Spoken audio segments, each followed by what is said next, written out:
사랑과 자비가 풍성하시고 살아 역사하신 하나님을 찬양합니다. 아멘. 저희를 향하신 놀라운 사랑과 은혜로 한 주간 지켜 보호하여 주시고 주님 앞에 나와 예배드릴 수 있도록 모두 상황 열어주시니 감사합니다. 아멘. 참여하는 자를 용서하시는 하나님, 이 시간 우리의 삶을 돌아보며 우리가 행한 자들을 찬양합니다.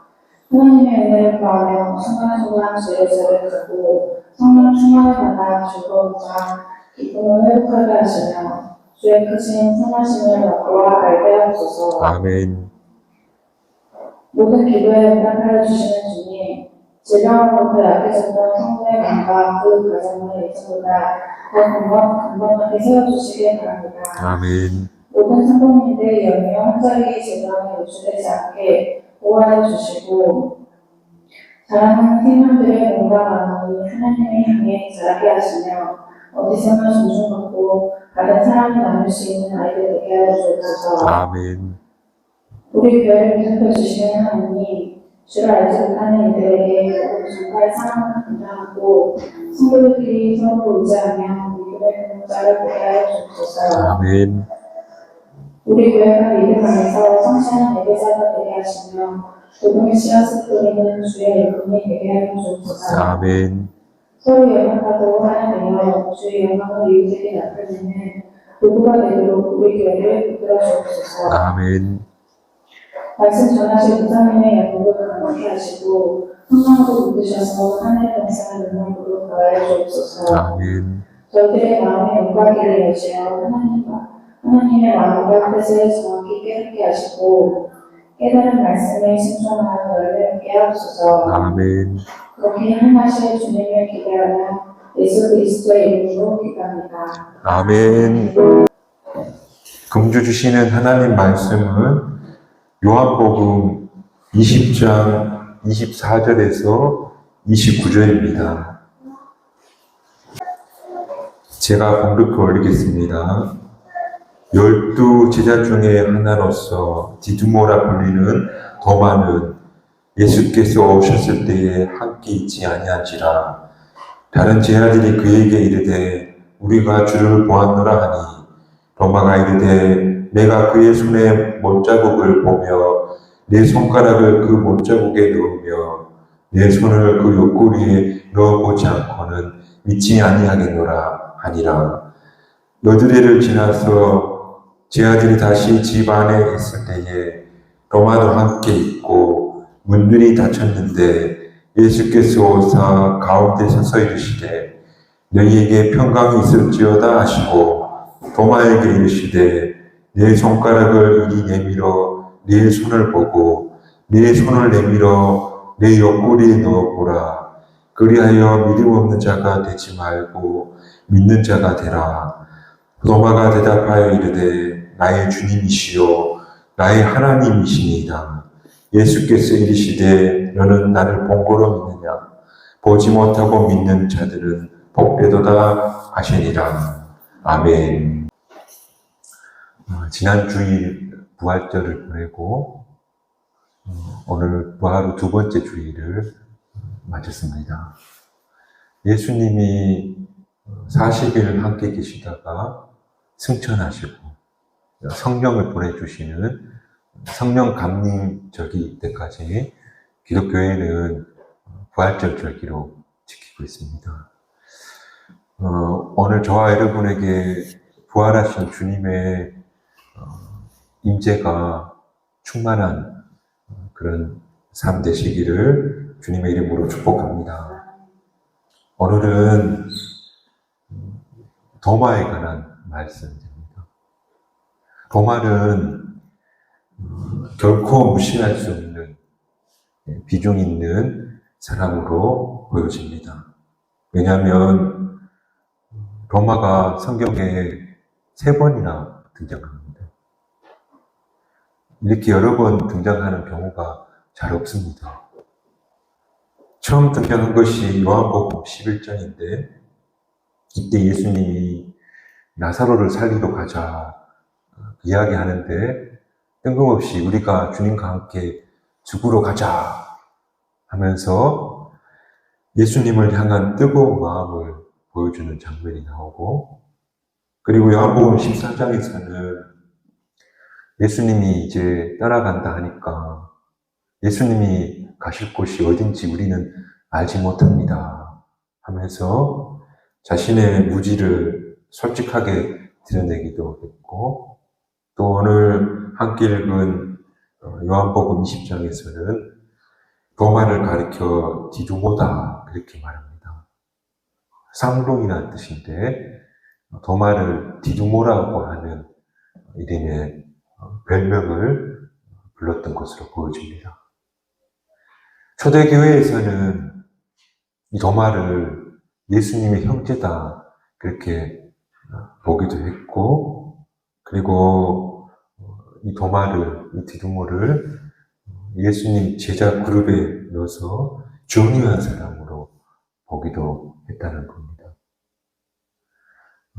또 도마복음이라고 하는 우리가 알려지지 않았지만 기독교 신앙의 다른 측면을 보여주는 귀한 책도 그가 쓴 것으로 알려져 있습니다. 그런데 이런 도마는 예수님의 부활을 의심한 사람으로, 부활을 의심한 대명사로 알려진 사람이 바로 이 도마입니다. 예수님의 부활을 보았다는 사람에게 도마는 오늘 이렇게 대꾸하는데, 나는 내 손으로 만져보고 또 내 눈으로 보기 전에는 믿을 수 없다. 그렇게 말하는 겁니다. 이런 사람을 가리켜 실증주의자다라고 말하는데, 자기가 보고 듣고 직접 경험하는 것만 믿는 사람이라는 겁니다. 이런 분들이 적지 않습니다. 특히 과학이 발전하면서 이런 분들이 대단히 많고, 또 과학적으로 그것이 맞냐고 되묻는 겁니다. 그래서 저는 예수님의 제자 중에 이런 분이 있다는 것이 한편으로는 다행이다, 그런 생각도 듭니다. 왜냐하면 주님의 부활을 받아들이기 힘든 현대인들에게 봐라, 예수님의 제자 중에도 믿기 힘들어하는 분이 있었다고 말할 수 있는 것이 상당히 위로가 된다는 겁니다. 게다가 이렇게 예수님의 부활을 믿지 못하다가 후에 예수님의 믿고 예수님의 부활을 증언하는 사람이 되었으니까 이 예수님의 부활의 역사적 사실성을 역으로 증명하는 사람이 도마다, 그렇게 말할 수도 있다는 겁니다. 그래서 말하자면 예수님의 제자들 중에 덮어놓고 믿었던 사람들이 제자가 아니었다는 겁니다. 예수님이 부활하셨습니다, 누가 말하니까 그냥 앞뒤 안 가리고 그래, 예수님 부활하셨지 하고 믿었던 분들이 예수님의 제자가 아니었다는 겁니다. 그건 있을 수 없고 믿을 수 없어 했다가 실제로 예수님의 부활을 목격하고 그리고 부활의 증인이 되었다 하는 사실이 대단히 의미 있게 다가옵니다. 저는 그래서 누구나 합리적인 의심이 필요하다고 생각합니다. 합리적으로 질문을 던지고 의심하는 태도는 오히려 건강한 겁니다. 성경을 읽으면서 질문을 던지거나 또 믿지 못하겠다 하는 태도는 전혀 이상한 것이 아니라는 겁니다. 저는 오히려 그 질문과 태도가 진지하다면 그 진지한 물음이 결국 진리와 만나게 될 것이라는 겁니다. 가끔 저는 집회나 부흥회에 참석해서 어떤 강사님이 말씀을 전하시는데 제가 듣기에는 어떤 말은 도저히 못 믿겠고, 또 합리적이지도 않고, 앞뒤도 안 맞는데, 그런데 사람들이 아멘, 아멘 하는 겁니다. 그 뒤를 돌아보게 되고, 왜 나는 못 믿나?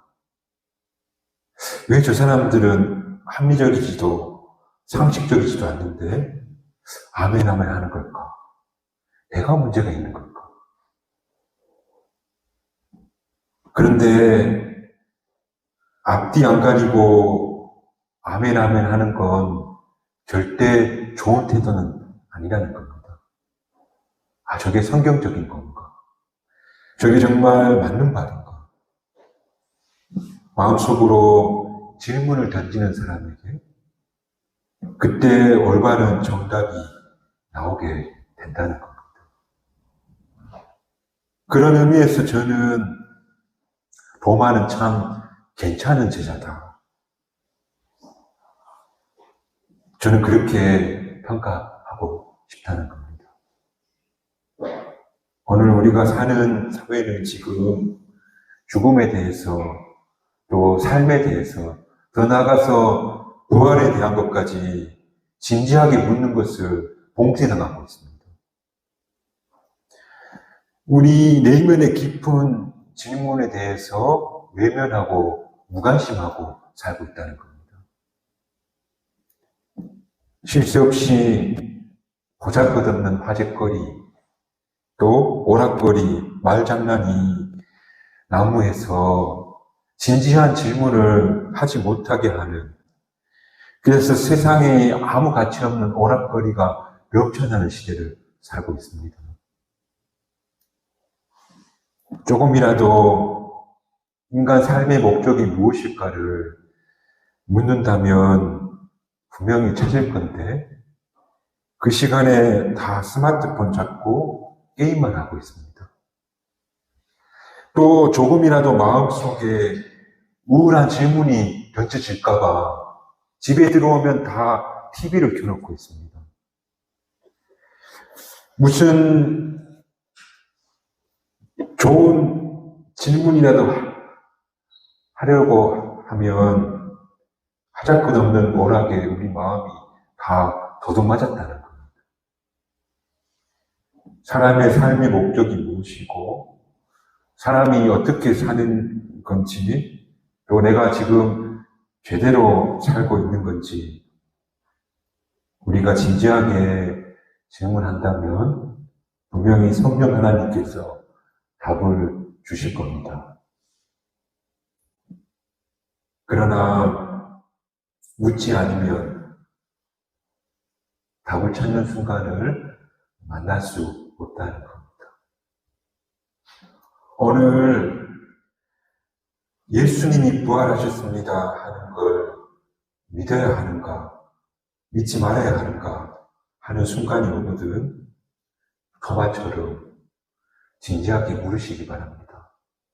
도마처럼 내가 만져보고 또 내 눈으로 보지 못하면 믿을 수가 없습니다 하고 묻고, 또 진지하게 그 질문에 대한 태도를 갖고 있다면 분명 거기에 대한 대답을 얻게 된다는 겁니다. 그리고 도마가 진지하게 물었기 때문에 예수님께서 그에게 찾아오셨던 겁니다. 그걸 기독교에서는 계시의 순간이라고 말합니다.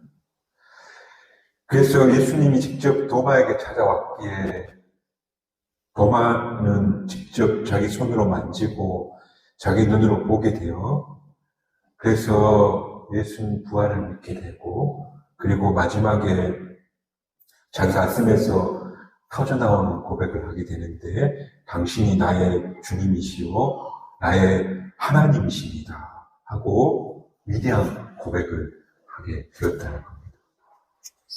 이 고백의 내용은 다음에 다시 확인해 보도록 하고요. 오늘 부활의 주님이 도마에게 찾아왔고, 그리고 그분이 나의 하나님이시다, 나의 주님이시다라고 고백에 이르게 되었다는 겁니다. 그런데 사람들은 이렇게 물을 수 있을 것 같습니다. 나에게도 도마처럼 예수님이 찾아온다면 잘 믿을 텐데. 예수님이 도마에게 직접 찾아왔으니 도마는 복받은 사람. 나는 예수님이 도마처럼 찾아오지 않았으니 도마처럼 고백하고 있는 게 쉽지가 않다. 그렇게 말씀할 분도 있을 것 같은데요. 한번 들어보세요. 제가 목회일기라고 하는 걸 쓰고 있는데 매일 말씀 한 구절 그리고 짤막한 하루 일상을 메모해 놓는 거예요.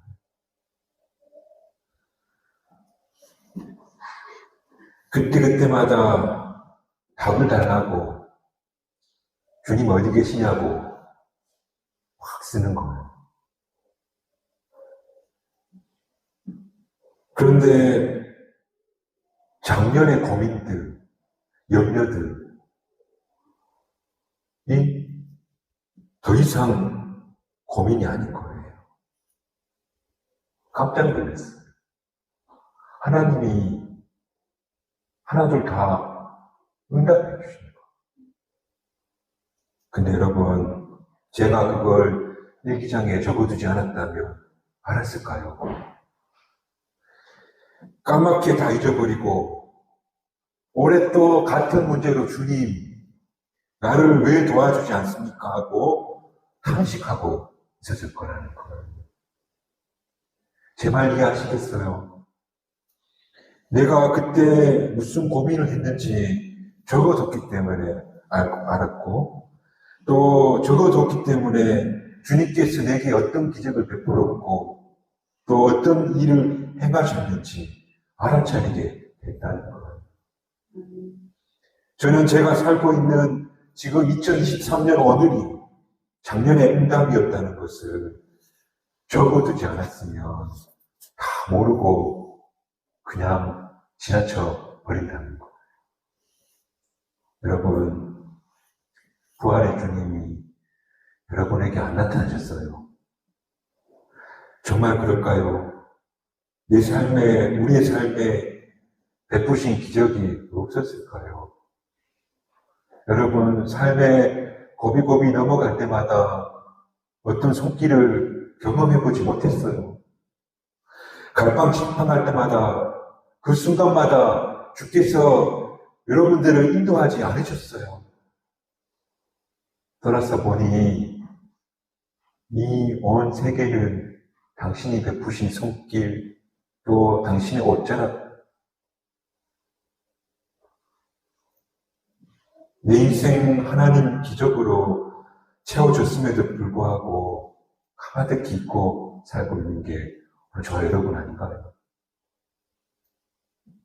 그 모든 것이 하나님의 응답이었다고 고백하면서도 지금 이 자리에 또 하나님이 어디 있냐고 부활의 주님이 함께 하셨음에도 불구하고 어디 계시냐고 묻고 있는 것이 오늘 우리의 모습이 아닐까요?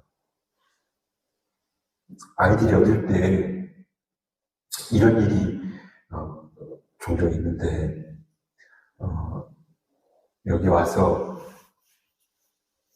집에 그 막내랑 둘이 있은 적이 있었어요. 근데 저희 집 화장실이 저 안쪽에 있어요.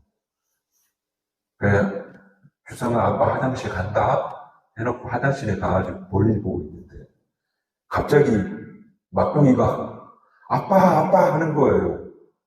내가 분명히 화장실 간다고 했는데 아빠 하고 찾는 거예요. 그게 너무 웃겼어. 아무 말도 안 하고 가만히 있었거든요. 그랬더니 이 방 열고 저 방 열고 아빠 하더니 울면서 교차는 들어가고 문을 열고 나가더라고요.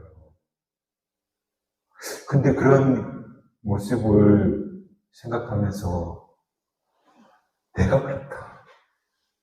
저게 내 모습이다.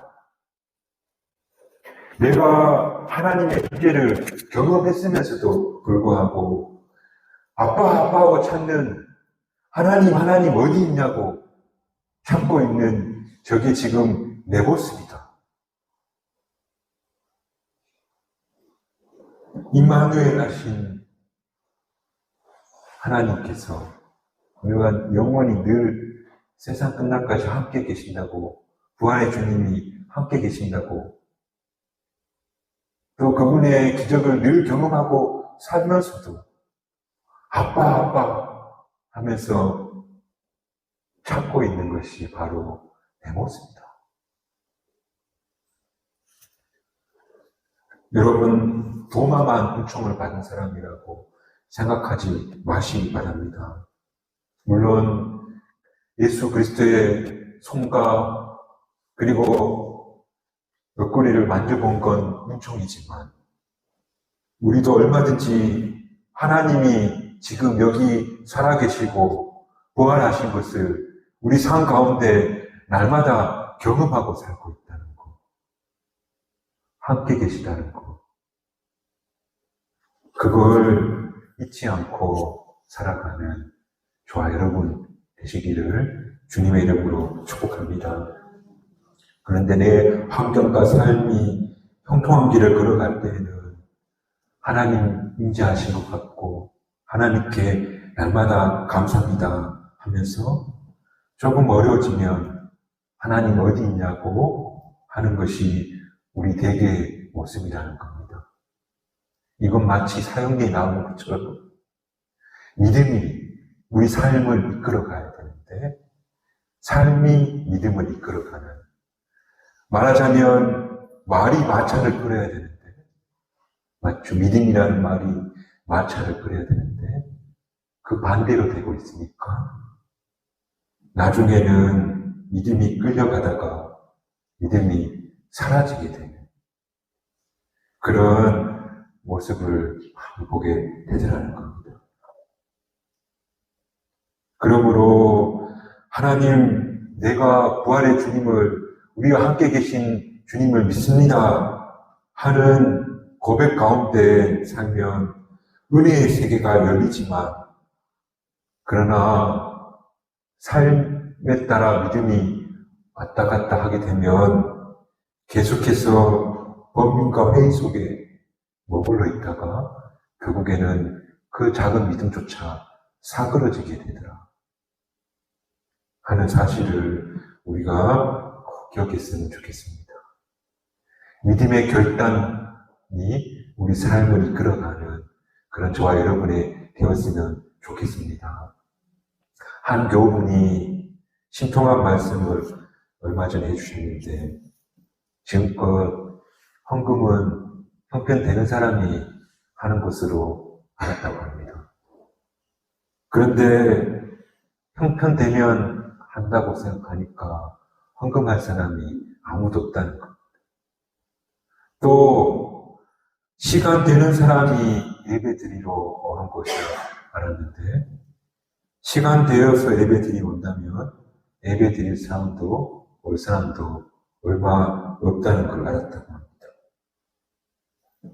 믿음이 내 삶 앞에 서 있어야 되고, 그리고 믿음이 앞에 있을 때 삶의 질서가 잡히더라는 겁니다. 그 말에 참 동의가 되고 또 대단히 감사한 말씀처럼 들렸습니다. 한 번은 가정신방을 하게 되었습니다. 우리 교회도 5월에는 가정신방을 하고자 하는데, 여튼 신방을 가는데 갑자기 신방 받는 집사님한테 전화가 온 겁니다. 갑자기 학교에서 선생님이 가정 방문을 온다고 했답니다. 그래서 신방 시간을 좀 늦춰야 될 것 같습니다. 그러는 겁니다. 언뜻 드는 생각이, 목사가 선생님보다 못하나 하는 마음에 조금 기분은 안 좋았습니다. 그런데 한쪽 마음에는 그래도 축복을 빌어주고 기도하는 목사의 신방이 중요할까? 자녀의 학업이 걱정은 되긴 하지만 가정 방문이 중요할까? 흔한 일이지만 묻고 싶었습니다. 묻지는 못했지만 그래도 다행인 건 그 집사님이 아차 싶었는가 전화 와서 목사님 지금 신방 오십시오.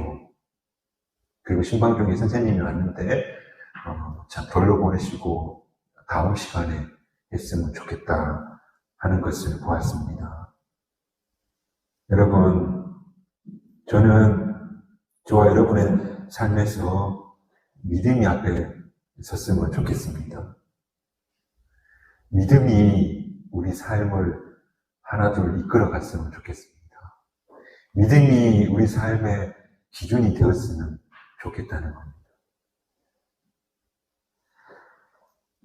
제 경험으로 믿음이 앞에 안 서고 우리 삶의 맨 앞에 믿음이 없으면 그 앞자리에 뭐가 자리 잡게 되냐면 제 경험입니다. 염려가 앞에 서게 되는 것을 늘 경험합니다. 믿음의 결단이 없으면 저는 제 삶 속에서 계속해서 염려가 있는 겁니다. 생각해 보십시오. 양식이 떨어졌는데 믿음이 없다면 다음 달에 어떻게 하지? 염려가 내 속에 자리 잡게 됩니다. 오늘 안 보이는 교우가 있는데 믿음이 없다면 이분들 지금 어디서 뭐 하지? 하는 염려가 내 속에 자리 잡게 됩니다. 하나님이 지켜주시고 물을 주고 또 걸음을 주는 건 우리 인간이지만 열매 맺게 하시는 건 하나님이신데 하나님, 성령 하나님이 살아 계실 텐데 그분이 그들을 붙잡을 텐데 하는 믿음이 없으면 교인 한 명 안 보여도 염려가 앞에 서게 된다는 겁니다. 여러분, 믿음이 없으면 불안과 염려에 사로잡혀 살게 됩니다. 그런 영화를 보았는데 바다에 배가 확 침몰하기 직전이었습니다. 그때 뱃사람들이 하나같이 밧줄로 돛에 자신을 묶는 것을 보았습니다. 말하자면 안전벨트인데 믿음은 이런 것입니다. 믿음 없이 사는 삶이 자유롭고 좋아 보이지만 언제 난파될 줄 모른다는 것. 나는 부활의 주를 믿습니다. 나는 예수 그리스도를 믿습니다. 그분이 나의 하나님이고 주인이십니다. 그런 고백이 서기 시작하면 그때부터는 풍랑 속에서도 마음이 훨씬 가볍게 되더라는 겁니다. 병원에 가서 심각한 병이라고 선고를 받으면 그때부터 마음이 지옥입니다. 그런데 이런 말이 어려운 거고 함부로 하면 안 되는 말이지만 제가 원리를 이야기하는 겁니다. 그런 선고를 받게 되었을 때 주님 살든지 죽든지 주님 영광되게 해주십시오 하고 그런 믿음을 앞에 서게 되면 그 지옥 같은 마음에서 해방된다는 거. 그 원리를 이야기합니다. 주님 뜻대로 하십시오. 그러면 살 염려, 죽을 염려가 침범하지 못한다는 것. 그렇게 믿음의 돛대에 나를 묶는 그런 저와 여러분이 되었으면 좋겠다는 겁니다. 도마가 그 의심 많은 회의주의자, 실증주의자 도마가 예수님을 구주로 고백한 후로, 믿음을 앞에 선 후로 그는 한평생 복음을 전하다가 인도에 가서 순교하는 순교자가 되었습니다. 이렇게 믿음은 앞에 두면 이런 훌륭한 일도 우리가 일어나게 되게 된다는 겁니다. 제가 목사로 살지만 저도 내면 세계가 아주 소심한 사람 중에 한 명입니다. 그래서 별거 아닌 일에도 염려하고 또 불안해하는 편에 속합니다. 그래도 아침마다 말씀을 읽고 기도하면서 주님, 저는 당신을 믿습니다. 하나님이 살아계시고 지금도 하나님이 일하시고 계시다는 것을 제가 믿습니다. 그런 고백을 계속합니다. 다 경험해 보셨겠지만 그런 고백을 하는 날은 그래도 조금 마음이 담대해집니다. 근데 이런 고백이 없는 날은 사정없이 마음이 막 흔들리는 겁니다. 그렇죠. 여러분, 믿음을 앞에 두고 살았으면 좋겠습니다. 내가 주님을 믿습니다. 부활에 주님이 살아계시고 나와 늘 동행하시고 나의 모든 순간순간 아시고 도우시고 인도하시고 또 살피시는 분이심을 제가 믿습니다.